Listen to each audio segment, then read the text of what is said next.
እሺ በስመ አብ ወወልድ ወመንፈስ ቅዱስ አሐዱ አምላክ። ሰላም ተወዳጆች የእግዚአብሔር ሰዎች እንደምንሰነበታችሁ፣ እኔ ደህና ነኝ እግዚአብሔር ይመስገን። ዛሬ በዚህ ቪዲዮ ብቅ ያልኩት ሶስት አበይት ነገሮችን ልነግራቸው ነው። እነዚህም በቅዳሴ ጊዜ የሚደረጉ ስህተቶች ናቸው። እኛ ሳይገባንና ሳናውቃቸው የምናደርጋቸው ናቸው።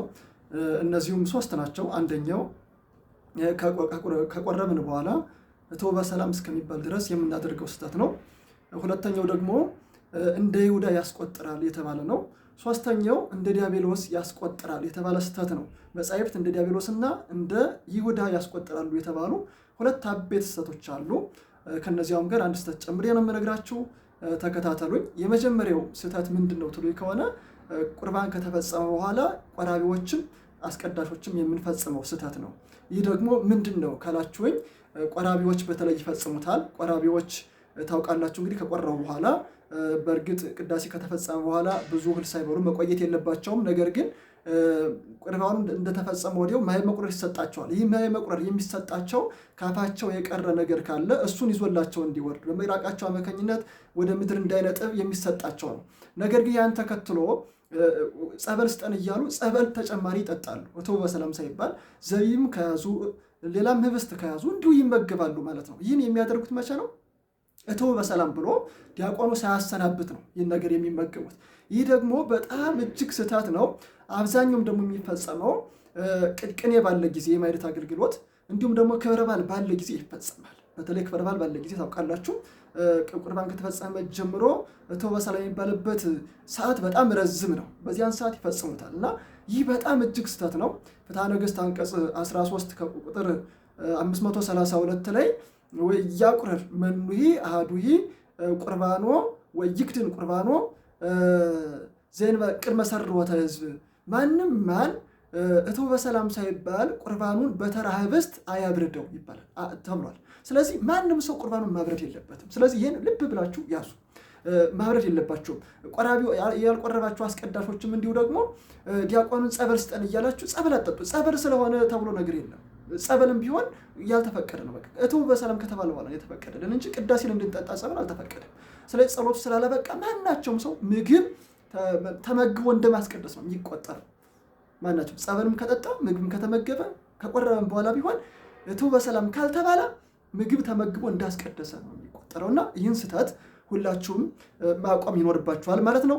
ሌላኛው እንደ ይሁዳ ያስቆጥራል የተባለውን ስህተት ልንገራችሁ። በጣም እጅግ ከባድ ስህተት ነው። ይህ ስህተት ማናቸውም ሰው ልብ የማይለው ነው። በተለይ ስንቸኩል ችግር ሲኖርብን አናስታውሰውም። ይህ ደግሞ ምንድን ነው ካላችሁኝ፣ ቅዳሴ በተለይ ቁርባን ከተፈጸመ በኋላ እንግዲህ በሰላም እስከሚባል ድረስ ያለው ቅዳሴ እንዳበቃ ነው የምንቆጥረውና ወጥተን እንሄዳለን አስቀድሰን። ነገር ግን በጣም እጅግ ትልቅ ስህተት ነው። ይሁዳ ታውቃላችሁ በቢሰተ ሐሙስ ቆረበ።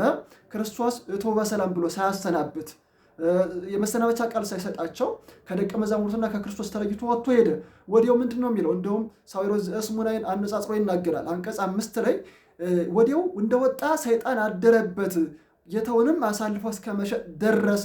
እንደዚሁም ሁሉ ቅዳሴ አቋርጠው የሚሄዱ ማናቸውም ሰዎች ክፍላቸው እድል ተንታቸው ከይሁዳ ጋር ነው ይላል።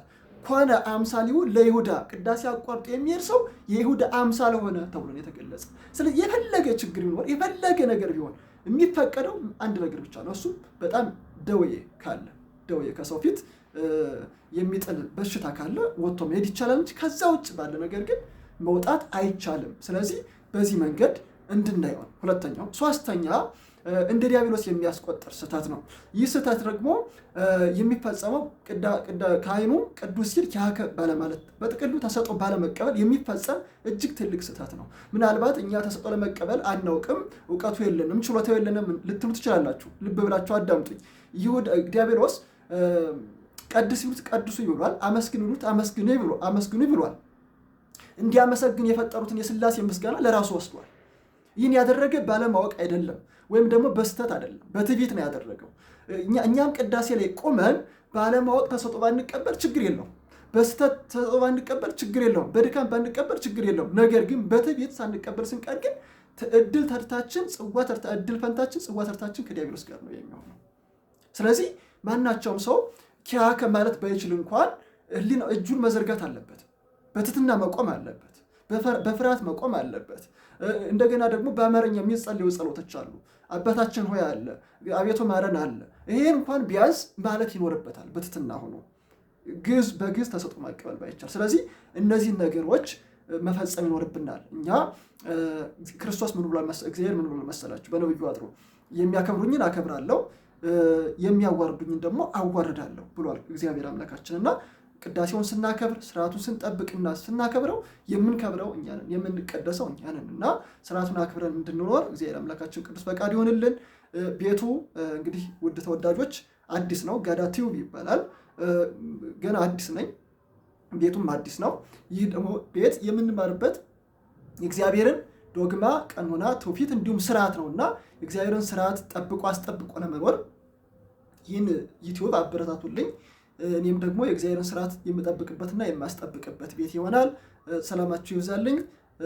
ወስብሐት ለእግዚአብሔር።